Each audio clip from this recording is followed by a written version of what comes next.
Resentment and distrust is building up on both sides of the negotiating table. Eurozone finance ministers say they need further assurances and more cuts before they'll sign over another 130 billion euros in bailout funds to Greece. Money they know that Greece needs, or it will default on its debt in March. Despite the important progress achieved over the last days, we did not yet have all necessary elements on the table to take decisions today.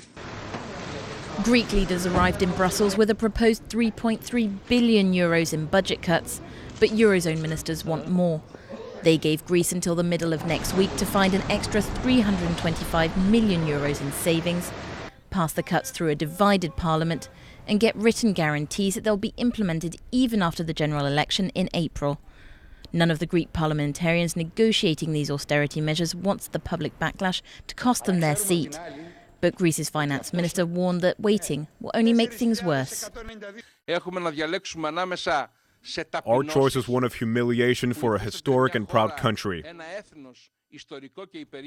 or even greater humiliation, which it will face if we act under the illusion of saving face, with decisions that will have a much greater social cost. The era of populism and delusion is over.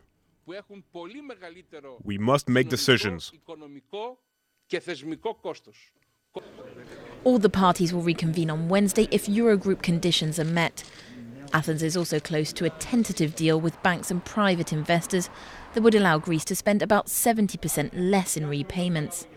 Meanwhile, the president of the European Central Bank left the door open for additional aid for Greece, saying the bank could also take a haircut on Greek bonds.